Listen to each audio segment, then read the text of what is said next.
नमस्कार, मैं हूँ राजीव और मेरे साथ जुड़े हैं सोमेश कुमार, बाज़ार विश्लेषक। सोमेश, बहुत स्वागत है आपका।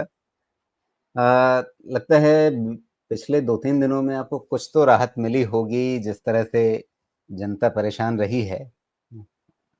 थोड़ा तो मतलब वो पैनिक कॉल्स कम हो गए होंगे अब। राजीव जी, मेरे साथ आप कह लें कि ये ऐसा मैंने अपना नेचर बना लिया है। पैनिक होता भी है तो पैनिक होने देता नहीं, क्योंकि पैनिक अगर किया ना तो फिर मैं किसी और को सब्सिडाइज़ कर रहा हूँ और वो काम मैं करता नहीं। पैनिक होके होगा क्या? कोई फ़ायदा नहीं है। मेरे हिसाब से ये करेक्शन एंटीसिपेटेड तो था, ऐसा नहीं कह सकते कि नहीं था, लेकिन हाँ, इतना डीप हो जाएगा मिड और स्मॉल कैप में, ये मैंने एंटीसिपेट नहीं किया था। करेक्शन अक्टूबर टू मार्च के बीच अगर कोई भी एक वीडियो हो हमारा जिसमें ये डिस्कशन नहीं किया हो, तो बताया जाए।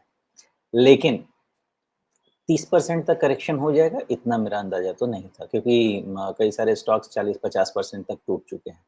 हालाँकि ये होता है, इसमें एक्सेंचुएट होने का कारण काफ़ी सारी चीज़ें हैं, जो फैक्टर्स आते रहते हैं।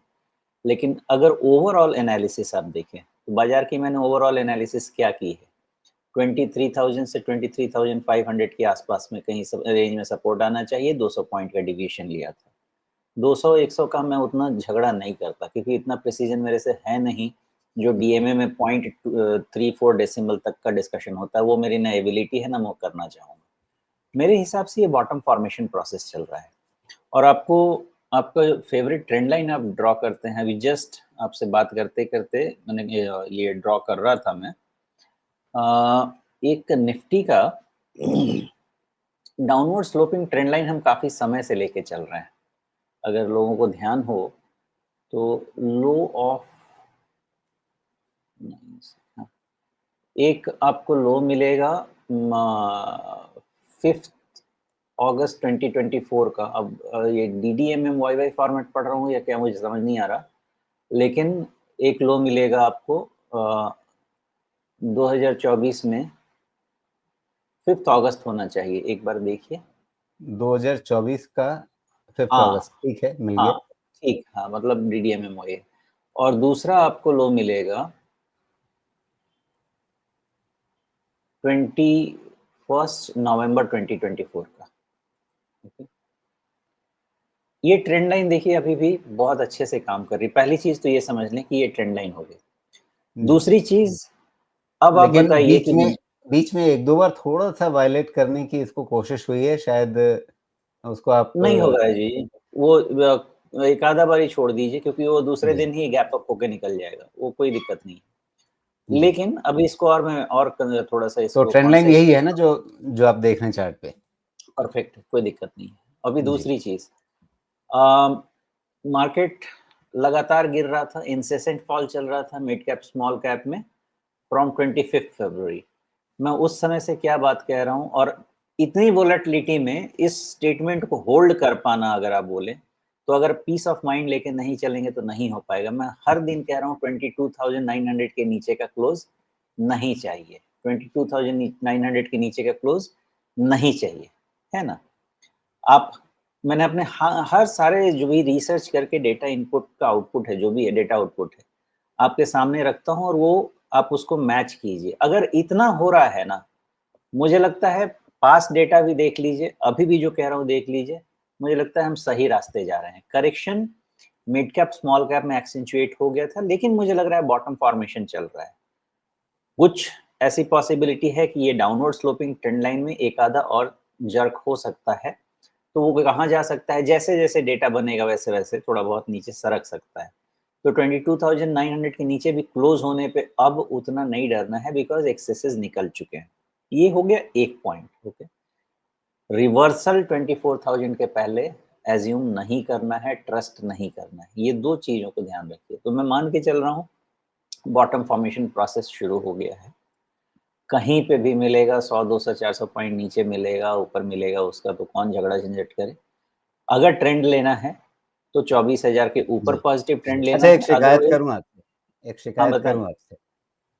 बिल्कुल, मतलब बिल्कुल। आप हमेशा मतलब मैं जो कटोरी बना के बैठता हूँ, उसमें कम से कम नीचे का 1/3 हिस्सा आप बाज़ार के लिए छोड़ देते हैं।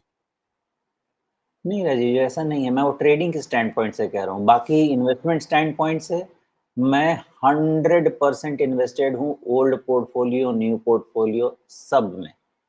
100%। इन्वेस्टमेंट अलग तरीके से करेंगे डिस्कस, ट्रेड अलग तरीके से करेंगे डिस्कस। ट्रेड में क्या प्रॉब्लम होगी राजीव जी कि ये जो तो अब इंटर ट्रेडर के लिए 22,900 पर है अभी। 22,900 से आप कह रहे हैं 24,000, 200 डे मूविंग नहीं, एवरेज 1100 हम स्टॉप पॉइंट्स है। लॉस ऊपर लाएंगे, हम किसी स्टॉप ट्रेडर लॉस के लिए भी ऊपर तो वो लाएंगे। काफी एक बड़ा रेंज। अभी अगर कोई भी ट्रेडर एंटर करे, इंट्राडे की जो किलिंग वोलेटिलिटी है, उसमें कोई स्टॉप लॉस नहीं बच पाएगा। जो किलिंग वोलेटिलिटी है इंट्राडे की, देख रहे हैं, डर लगता है स्क्रीन देख के। अगर ट्रेडिंग करने कोई जाए तो स्क्रीन देख के डर लगेगा, कर ही नहीं पाएगा। और मैं तो फिर भी इतना लोगों को मतलब किसी तरह संभाल के लेके आ रहा हूँ। आप एक इंसान स्ट्रीट पे पूछ लीजिए, ऐसा डर का समा बंधा है, उनको लग रहा है कि हो गया, अब तो मार्केट में कुछ नहीं हो सकता। और मैं कहता हूँ अभी होता है। ऐसा ही चाहिए कि लोगों को लगे कि मेरे कपड़े तो गए भैया, अब क्या होगा। ये माहौल नहीं था ना, अब ये माहौल आ गया है। यहाँ से मार्केट पलटना चाहिए, कब पलटेगा भगवान जाने। मैं इस ओपिनियन का हूँ, एक्सेसेस निकल गए हैं। सारी दुनिया बात करेगी कि अभी भी ग्रोथ सामने नहीं दिख रहा है, बोरोइंग, कॉस्ट ऑफ बोरोइंग सामने नहीं दिख रहा है, टैरिफ वॉर दिख रहा है, सब कोई बात करेगा, वो चलेगा। जब नेगेटिविटी आती है तो कोई पॉजिटिव बात करने वाला होता नहीं, वो परेशानी है। इन्वेस्टमेंट एक डिसिप्लिन है। आज डिस्काउंट सेल में आप नहीं खरीदेंगे या अपने पोर्टफोलियो को अभी आप रेस्पेक्ट नहीं देंगे, आपका पोर्टफोलियो कभी रेस्पेक्ट नहीं देगा। इन्वेस्टमेंट का ये समय है, लेके रखिए। 25% नहीं, 50% पोर्टफोलियो टूटने दीजिए, उसको देखिए मत क्या लिया है। अक्टूबर से आपको कह चुका हूँ, आपको जनरल मार्केट से पैसा नहीं बनेगा। वो क्या बोलते हैं, कौन से इन्वेस्टर उसको बोलते हैं, कौन सा हुड है, जो भी है, उस तरह के जो भी रॉबिनहुड। Invest, robin hood. अच्छा, वो, चाय चीयर्स अंकल पाटिल जी की तरफ से। अरे थैंक यू, चाय चीयर्स। मेरी मेरी तो कॉफी तो बहुत पहले खत्म हो गई, तो फिर भी चीयर्स। उनका पैसा नहीं इसलिए बनेगा ना राजीव जी की उन्होंने अपनी एबिलिटी से पैसा नहीं बनाया है, विथ ऑल ड्यू रिस्पेक्ट। उन्होंने पैसा इसलिए बनाया है कि उनके लिए कोई खरीद रहा था, इन्होंने पीछे से खरीद लिया। तो ऐसा है कि आपके आगे कुछ गाड़ी चल रही है, उसमें आपने अपना सिक्कड़ लगा दिया, उसके बेसिस पे आप भी चल रहे हैं, उनकी गाड़ी रुक गई, आपकी रुक गई। वैसा पैसा अब नहीं बनेगा, हो गया, ज़माना गया। पढ़ाई कीजिए, थोड़ा आइडिया लेके आइए, पैसा तो बनेगा। नहीं का मैं किसी भी तरह से एग्री करने को रेडी नहीं हूँ। पूरा इतिहास उठा के देख लीजिए, मार्केट करेक्ट होता है, सिर्फ नेगेटिव बातें होती है, सिर्फ नेगेटिव बातें होती हैं। और मार्केट ऊपर चला जाएगा, टॉप बनेगा और वहां से आपको 50% का अपसाइड का टारगेट मिलेगा। यही गलत है।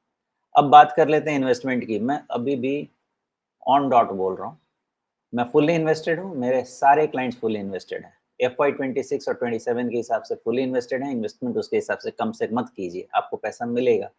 ट्रेडर्स क्या कर सकते हैं, एक्सट्रीम वोलेटिलिटी है, इसलिए इस चॉपीनेस में आप ट्रेड करने जाएंगे, आपको स्टॉप लॉस में ही डर लगने लगेगा, क्योंकि खुलते ही 150 पॉइंट, 200 पॉइंट, और उसके बाद वो हार्ट बीट वाला मशीन चलता है ऐसा ऐसा। तो उस केस में ना नहीं करना चाहिए ट्रेड, आराम से रहिए। क्या करना है ट्रेड करके पैसा खो के। 24,000 निकल जाएगा, आप कोई भी ट्रेड कीजिएगा, 400-500 पॉइंट का ट्रेड स्टॉप लॉस लगा कीजिएगा, आपको पैसा मिलेगा। जी, तो ओम प्रकाश तिवारी जी पूछ रहे हैं आपसे कि 2-4 दिन से एक ही दायरे में है निफ्टी, मेक ब्रेक होने वाला है क्या? देखिए तो अभी एक कंफ्यूजिंग स्टेटमेंट है ना, ब्रेक किधर होने वाला है, नीचे भी हो सकता है, नहीं, ऊपर मेक भी या हो ब्रेक सकता है। मतलब या तो ब्रेक होगा तो नीचे ब्रेक हो जाएगा, ओ सॉरी, या मेक मेक और नीचे ब्रेक। छूट गया। हाँ सॉरी, मेक या ब्रेक। मेक या ब्रेक, मुझे तो मेक लगता है। देखिए, ब्रेक होने के लिए कुछ बचा नहीं है कि ब्रेक हो। आपका जो एक्सेस था वो भी निकल चुका है मिड और स्मॉल कैप में। हो सकता है 10-20% और स्टॉक टूटे मिड स्मॉल कैप में, जिस कैटेगरी में जो रहेंगे। वो तो हर बुल मार्केट में अपना अपना sector wise, stock wise bear market चलता रहता है, तो उसकी चिंता ना करें। मेक और ब्रेक, अब मुझे तो क्या, किसी को नहीं पता होगा, मुझे इतना पता है कि यहाँ से अगर मैंने इन्वेस्टमेंट किया तो मेरा तो मेक ही होने वाला है। अब ब्रेक किसका होगा, ब्रेक उसका होगा जिसका दिल कमजोर है। जी, तो ये मोटे-मोटे तौर पे निफ्टी की कहानी आपके सामने है। और तो अभी हम इस कटोरी को लेकर के चले ना, इसमें खीर भर सकती है, पर्याप्त उम्मीद है? मैं इस ओपिनियन का हूँ राजीव जी, 24,000 निकल गया, एक बार 25,000 पे रीवैल्यूएट करते हैं, कैसा रहता है, लेकिन मेरे हिसाब से मैक्रो का वर्स्ट बाहर निकल रहा है हमारा, मैक्रो का वर्स्ट बाहर निकल रहा है। अगर आप एक बार डेटा देखें ना जीडीपी ग्रोथ का, मेरे पास अपना पर्सनल डेटा नहीं है, प्रोप्राइटरी, इसलिए मैं दिखा नहीं सकता। मैं इन सब डेटा जहाँ-जहाँ मुझे एक्सेस है मैं लेके पढ़ता हूँ। अगर आप जीडीपी और जीडीपी पे कंजम्पशन ग्रोथ और केपेक्स ग्रोथ, जो मेन चीज़ें हैं इन्वेस्टमेंट, इसका आप प्लॉट देखेंगे ना, तो जैसे अभी गवर्नमेंट ने कंजम्पशन को स्पर दिया है ना, ये जीडीपी को खींचेगा। लेकिन खींचने में क्या आपको चाहिए? खींचने में क्या होगा पता है? अब यहाँ से रेट कट होगा ना, तो ऐसा ही नहीं कि कंजम्पशन बढ़ जाएगा, कंजम्पशन 2 तरीके से बढ़ेगा। एक तो आपको हाथ में पैसा मिल गया, लाख रुपए 1,10,000 आपने बताया था मुझे मिले हैं ना, तो मुझे भी 1,10,000 मिला। और दूसरा रेट कट होगा, बाजार में क्रेडिट फ्लो बढ़ेगा। ये 11-12% का क्रेडिट ग्रोथ, मतलब जो जीडीपी नॉमिनल है उसके नीचे का, उसके एक आधा परसेंटेज पॉइंट ऊपर का क्रेडिट ग्रोथ बहुत बड़ा चेंज नहीं ला सकता है। हमको मिनिमम, जो मैं कैलकुलेट करता हूँ, मिनिमम 1.25 टाइम्स मिनिमम। अगर उतना हो गया मतलब आप समझे कि 15%, उतना भी हो गया क्रेडिट ग्रोथ, बहुत अच्छा चलने वाला है। आपका कंजम्पशन को क्रेडिट ही बढ़ाएगा। फिर देखिएगा कितने क्रेडिट कार्ड स्वाइप होंगे और वॉशिंग मशीन निकलेगा, वो सिचुएशन आ जाएगा। आप मुझसे पूछते थे ना कि 25 बिप्स कम हो गया तो आपका कितना ईएमआई कम हो गया। प्रॉब्लम वो नहीं है कि मेरा सिर्फ होम लोन का ईएमआई कम हो गया, मेरा वॉशिंग मशीन का ईएमआई कम हो गया, मेरा टीवी का ईएमआई कम हो गया, मेरा फ्रिज का ईएमआई कम हो गया। अब तो ऐसा समय आएगा कि लोग 50,000 का जूता लेंगे ईएमआई पे, जैसे मोबाइल फोन ले रहे हैं ईएमआई पे, सबका ईएमआई कम होता है। तो हर तरफ से उस पे, वो क्या बोलते हैं, फ्रॉम ऑल साइड्स बेनिफिट मिलता है एक बार ये रेट कट होने लगा तो। और सबसे इंपॉर्टेंट देखिए, बैंक्स का बिहेवियर देखिए, 2 महीने पहले चले जाइए, कोई बात नहीं करेगा आपको फिक्स रेट पे लोन देने के अलावा। आप उसको पूछ के देखिए फ्लोटिंग पे देगा क्या, बात ही नहीं करने वाला है आपसे। अब जाइए, आपको फ्लोटिंग रेट की बाढ़ लगा देंगे, क्योंकि अब कोई फिक्स्ड पे लेगा नहीं, पता चल गया रेट कट होने वाला है। क्रेडिट ग्रोथ आएगा ही आएगा। हाँ, ये है कि अब वो दिन तारीख और वो लगन पत्री देख के निकालने का वो मुझे नहीं आता है।